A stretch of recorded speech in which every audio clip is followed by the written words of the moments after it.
Welcome back to 2CTV, your global news channel with the latest breaking news, this time coming from Sweden. Unfortunately, the anti-Islamist refugee from Iraq, Salwan Momika, has been assassinated in Stockholm in Sweden at home. We have talked about Salwan in the past on 2CTV. My good friend Tommy Robinson also went to Sweden to interview Salwan before.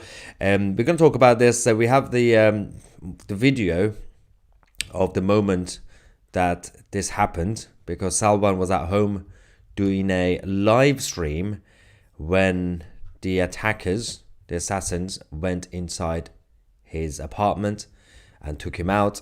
We also have a couple of other things to show you guys in terms of the information. In case you are not familiar with Salwan, he was the 38-year-old Christian from Iraq who was a refugee in Sweden, a genuine asylum seeker, and he became infamous for fighting against Islam and the ideology, and he burned a book in front of Islamists and the far-left activists in Sweden. And since then, they worked very hard to push the Swedish government to deport him back to Iraq, where everybody knew what was going to happen to him, considering that the Western countries always claim to follow human rights, even if it's the loophole.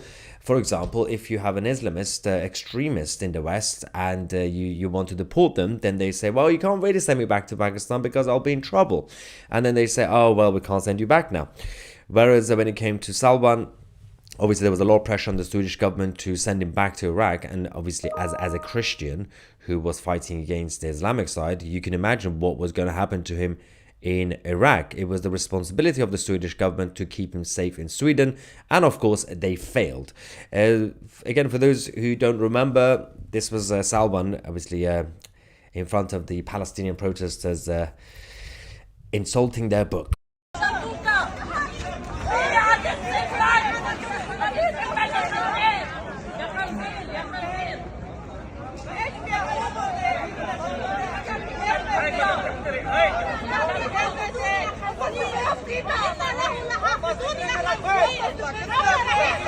As you can see from the reaction, they weren't too happy about his behavior, and that's when they started the push for the Swedish government to remove him from the country, while the Islamist extremists who hate Sweden and Swedish values, they remain in the country. Now, he was fighting for his right to stay in Sweden as a Christian Iraqi, but again, it was too late, because Sweden couldn't keep him safe in Stockholm.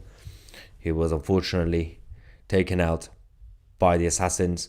We do have some update from the authorities on what's going on with this ongoing case.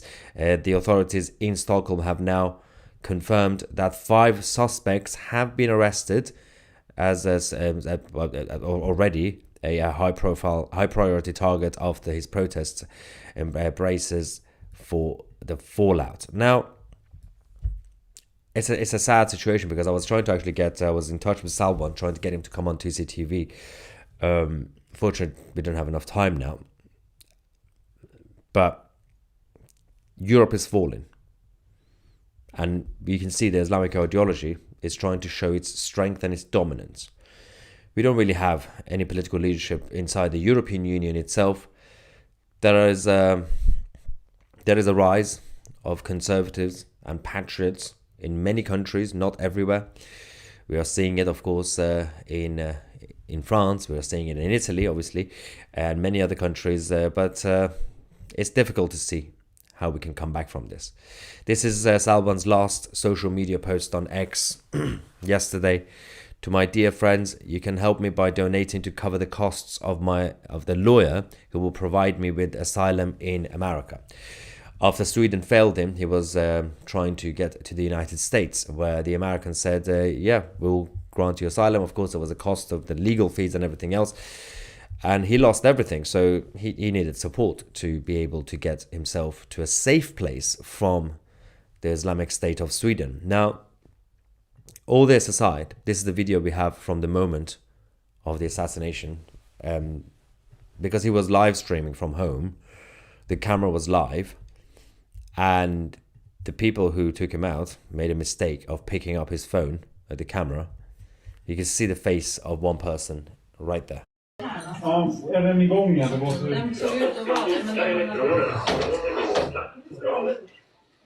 En avstängd telefon. Här. Man finns över på ratten. Hallå? Hallå? Do you speak English? Hallå? Hallå? This is the video that's been circulating on social media. Clearly hired guns, assassins who were paid to take him out for fighting for Christian values. But Salwan was also a big supporter of the state of Israel and the Jewish community. He was seen counter-protesting against the Islamists in Stockholm. Watch it.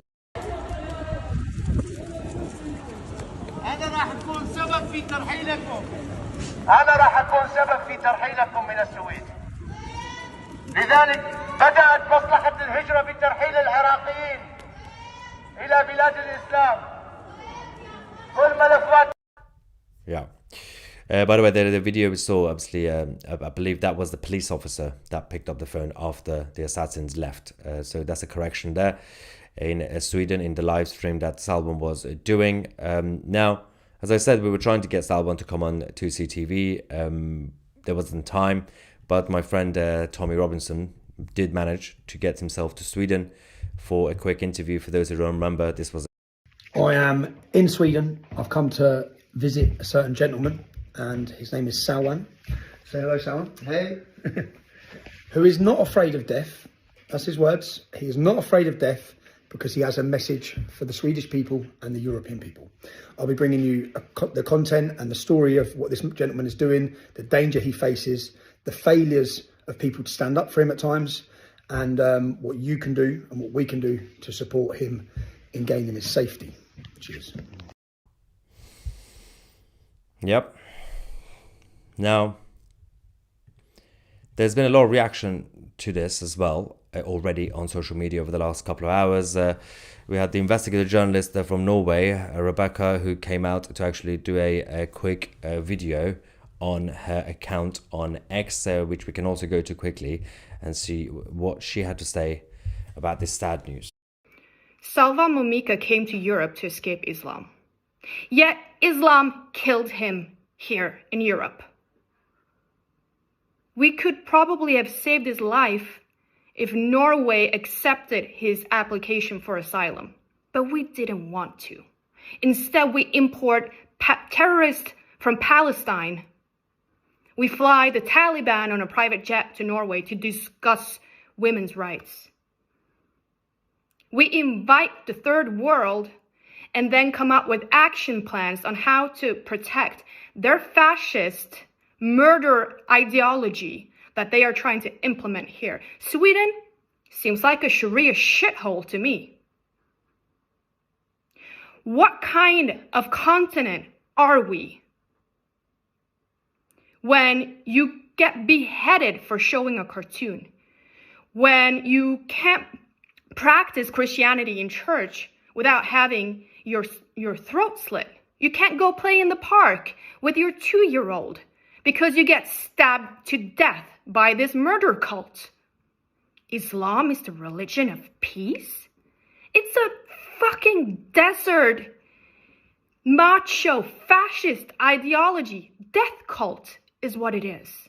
And our politicians is protecting it. Norway could potentially have saved his life, and we didn't, because we prefer the terrorist, to be honest. And by the looks of it, so does Sweden. We cannot accept this anymore. The line has to be drawn. Right now, we need remigration right now. You do realize that the punishment for leaving Islam is death. And that's exactly what happened here. If you are a follower of Sharia, politely fuck off back to your shithole and leave the rest of us alone. I am fuming right now. I'm so tired of lives being taken by these fascist death cult people crying about being offended. We don't have blasphemy laws here. We have the freedom of expression. And if you cannot tolerate criticism, you don't belong here. You have no home here. Thank you. Rebecca is absolutely spot on. But of course, if you criticize this, the political establishment, the authorities will say you're the bad guy.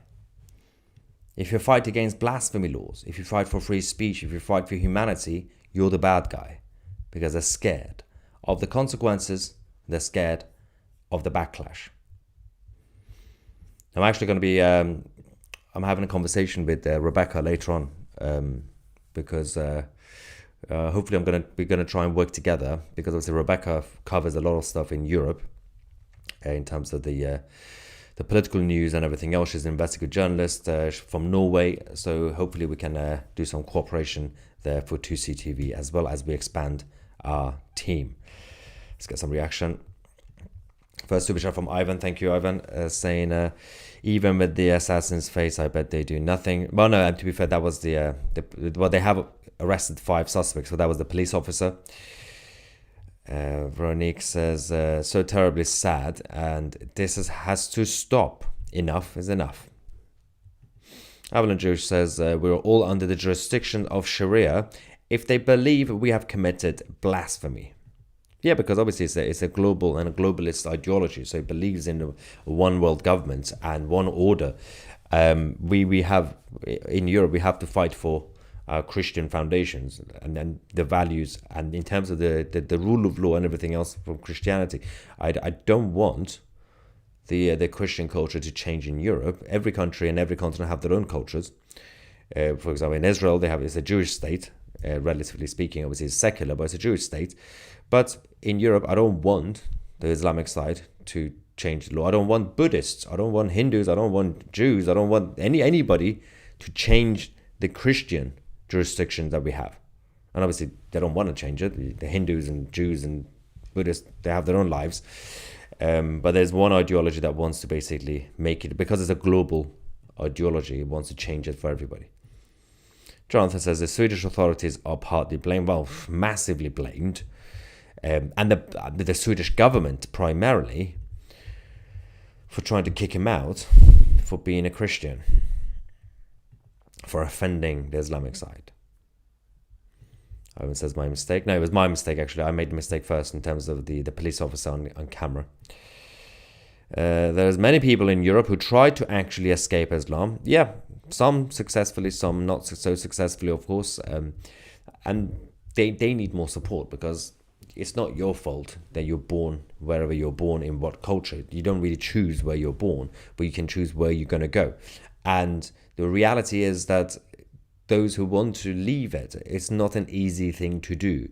So those who sit in the ivory towers in Western Europe and in North America saying, come on, you in the Islamic community, just leave Islam. Well, good luck with that. If you can't do the same, then they can do it. Because there's one punishment if you leave it. You will stop breathing. So those who actually are brave enough to publicly leave it need support. So all those people who are saying, well, we need Islam to go away. We need the ideology. We need to fight it together. But no, I don't want the brown people who are born into Islam. So who do you want? If you help them leave it, then we can work together. He says, cancer strikes again. Another comment saying, she is right. I'm an ex-Muslim. Salban was our voice. There's more of us than you think, and we need people to keep speaking out, regardless of the backlash. Absolutely spot on. Thank you very much. You will always have my support, even if there's still some people who don't get it, who don't understand that we have to support each other.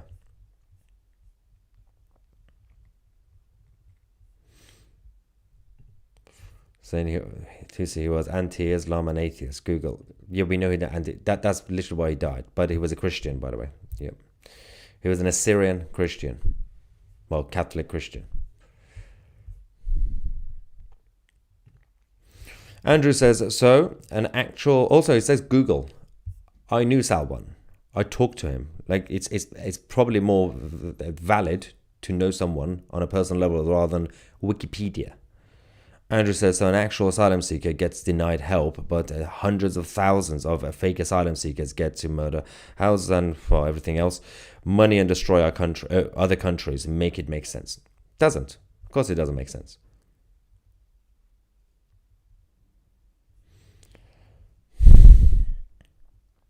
No. Yeah, Apostle Prophet was threatened as well recently. Yeah, Ridvan, obviously, he also does a great job. I was actually talking to him last night. Yesterday, somewhere. Yeah, brain doesn't work. Yeah, I was talking to Ridvan, the Apostle Prophet. I was planning to actually go to Berlin next week, early next week. Unfortunately, it's not happening now because I've got so much to do with everything else I'm dealing with in London. I was going to go to Berlin to meet with Apostle Prophet and meet with the AFD as well. Unfortunately, I'm going to have to do it remotely. We're going to get the AFD guys in Germany to come on 2CTV, but also Apostle Prophet is still doing the 2CTV Plus show as well for us about Islam. So stay tuned. That will be exclusively on 2CTV Plus, which is there. That one. 2C.tv. Right, it says this must be a global news. Well, it should be. Let's see. The problem is the YouTube algorithm has also changed again, which means that I've noticed today as well. So usually the way YouTube works is because it's a search engine. When you post a video or a live, it assesses the performance, the first few minutes, the first hour. Usually it's something called the click-through rate. Anything above 7-8% click-through rate, which means basically 7% of people who see the video but they click on it, they actually click on it. A lot of people just see the videos but they don't actually click on it. That affects the actual performance. So the impressions, obviously. So videos that get more than 10% will get promoted more, usually, and you get more views automatically. But unfortunately, so the videos that we've done even today and yesterday, but today, even this one, you can see 2,000 people, only 2,000 people are watching. It's not because people are not clicking on it. I actually checked the last one we did, the impressions, their click-through rate is 14.6%. That's very high. Our click-through rate on 2CTV is very high, generally speaking. So always more than 10%. But the algorithm is still not recommending some of the videos and some of the shows that we do. So right now, we only have 2,000 people because not many people are actually being informed when they go on YouTube, when they go on their app. This video is not coming up for everybody, and that is the biggest problem that we're still dealing with, obviously, and then they keep updating the system, which makes it very, very difficult. Same problem with all the platforms, but it's not just YouTube. Another super chat. JD Vance might be right about the UK being possibly a Sharia country in 20 years. The UK loves Pakistanis. Yeah, celebrate Pakistan Day. Got 5 Islamist MPs. Another the Ringmaster super chat from the US saying, American here. This breaks my heart and I would have been so happy to welcome him here instead. Christ is, I don't know where the rest of the comment is, but then thank you very much. The Ringmaster from the United States.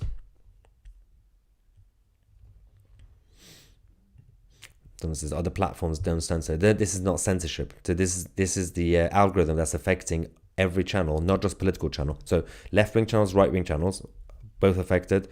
Makeup channels are affected. Vlog channels affected. Travel channels affected. Cooking channels affected. All channels affected. That's the problem. And it's the algorithm changes which makes things very hard. Obviously, in fact, when you do more controversial right-wing stuff, it gets promoted more, as you've seen on my channel. So, and that's why the YouTube side continue to get attacked by the European Union and others for apparently promoting far-right content.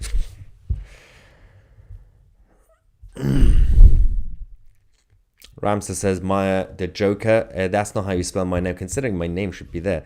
It's Mahyar. So if you could spell it right and do the message again, that would be great, because spelling is very important. Education is extremely important. Anyway, thank you so much for watching. Also, big thank you. We have now reached how many? 760,000 subscribers. Thank you so much for all the support. I'm Maya Tusi, and we are the media.